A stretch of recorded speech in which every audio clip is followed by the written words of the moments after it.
guys, and welcome back to my channel. Today's video is about my top 7 tips for weightlifting for beginners. These tips are going to get you on your way to being successful in the gym and knowing exactly what you're doing. My little baby woke up and now she fell back asleep on me, so she's gonna be in the video. Hope you don't mind. My first tip is form over everything. There's this ongoing debate that is you should do high reps and low weight, or you should do super heavy and a small amount of reps. I'm here to tell you that more important than both of those things is your form. Because if you don't have mind to muscle connection, you're not even gonna build any muscle, even if you are doing a super heavy amount of weight. For example, Russian deadlifts. The particular version I'm talking about is straight-legged deadlifts.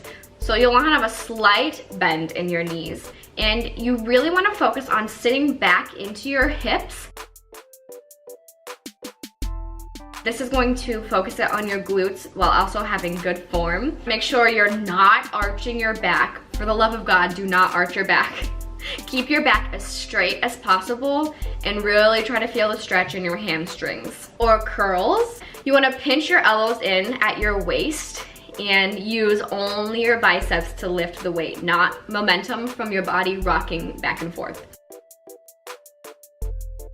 Your form is so important to not hurt yourself as well, especially with Russian deadlifts. You don't want to have your back arched because you can hurt yourself so bad. Do research on these movements so you're not having improper form, and you could ask an outside source to make sure you're using proper form. You can readjust and change your posture as many times as you need to feel it in the right muscles and to have the proper form. I still do this. The most experienced weight trainers do this because they want to learn where their body has the most optimum growth in the muscle groups that they're working. Number 2 is do not get caught up in the aesthetics. What I mean by that is don't be so obsessed with how you look in the mirror. If you do this, you'll eventually reach your goal body and your dream body, and you will still not be happy with how you look, because honestly your focus should be on feeling your best and becoming your most healthy and thriving self.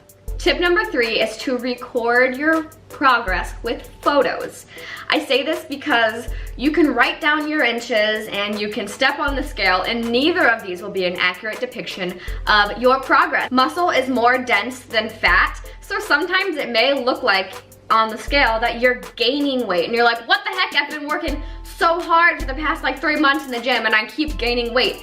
Well, you may have taken a picture at the beginning of the journey and you certainly have not been gaining weight, unless your diet's really off. And also inches, sometimes you gain inches from the muscle you're building. So this is why it's really, really important to look back at photos and to keep a photo journal, because I know so many times when I was postpartum and losing weight, I just never felt like I was making progress, but then I will look back on pictures from a month or 2 ago and I'm like, holy Moses, I have made progress. I have gained muscle, and you'll become so proud of yourself. So the pictures you're like, man, I look awful in this picture, don't delete it. Save it and use it as fuel and motivation to take that after pic. Tip number 4 is to learn compound movements. And this is because compound movements are highly functional, or they work multiple muscle groups. So an example of compound movements are squats, deadlifts, dips, overhead press, bench press, and pull-ups.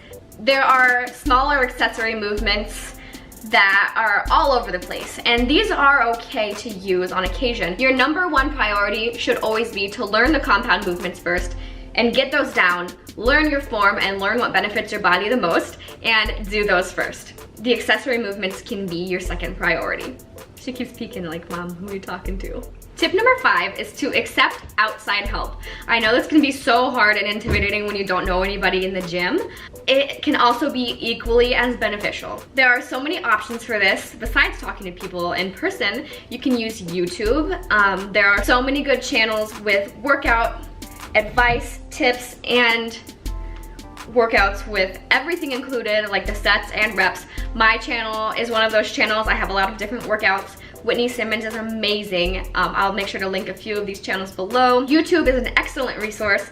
Also, Instagram is a very, very good resource with endless fitness accounts with amazing workouts. You could use a reputable program or guide. Make sure that this person who made it has a good background in weight training and nutrition, and make sure that you're not just using the first guide you find on Instagram, because there are a lot of accounts out there that have used less than respectable means to build the body they have. So make sure that the person you're following has a good reputation and actual degrees or expertise in the field that they are selling to you. You could also ask an experienced gym friend.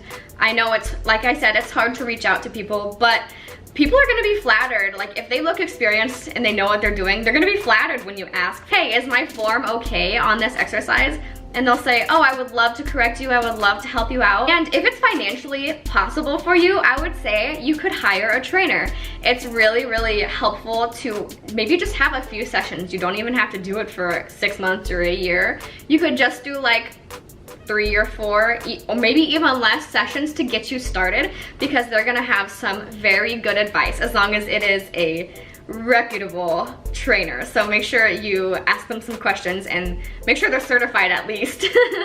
And maybe even get some references for a trainer. Tip number 6 is to set a routine, or a workout split as a lot of people call it. I would say you can start, if your body is not ready for that, don't push it. For an example, what I was doing for a very long time is on Monday, I would do legs and booty. Tuesday, I would do back and biceps. Wednesday, I would do chest and triceps. Thursday, I would do shoulders. And Friday, I would do legs and booty. And I would make sure I would do HIIT, which is high intensity interval training, 3 days a week.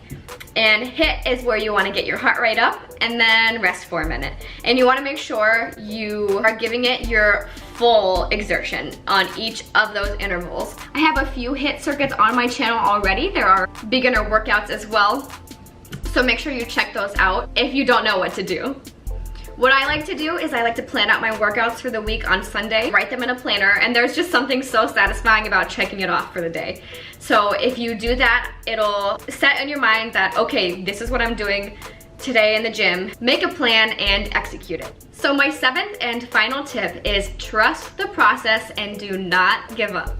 Weightlifting can and will get you to your goals and to your dream body, but it could take a year or longer. For me, it took a year to get, like, I guess to my dream body, but there's still things I want to change, and I'm still growing and learning and changing every single day, and I absolutely love what weightlifting has changed about me and what it does for me mentally and physically. It can build curves where you want to build curves, and it can tone you where you want to tone. It's a beautiful thing, and everybody should be doing it, in my opinion. But the good thing about it taking a while is it should be a lifestyle. You should treat it as a journey, and you should look at it as a growing and learning experience, and not be focused about the amount of time you're gonna have to be doing this. Find a routine you love to do, and especially if you find a good program and people online to keep you accountable and to encourage you and to keep you on track and motivated. If you liked this video, I know you will absolutely love my 5 concrete steps to healthy living. I will link that video at the end of this video. And if you enjoyed this, please give it a thumbs up and subscribe to my channel if you're new. I upload new videos every single weekend. And turn on the notification bell next to the subscribe button so you never miss a new video by me. Alright, love you guys so much. Thanks for watching. Bye-bye. I realize I probably look like a completely different person because I don't have massive caterpillars on my eyes anymore. My fake lashes. But I do want to know, what is your #1 concern or struggle when it comes to weightlifting? And what are some questions that you would like to know? Please connect with me in the comments and connect with other new weightlifters. Make sure to comment below your biggest struggle or your biggest concern.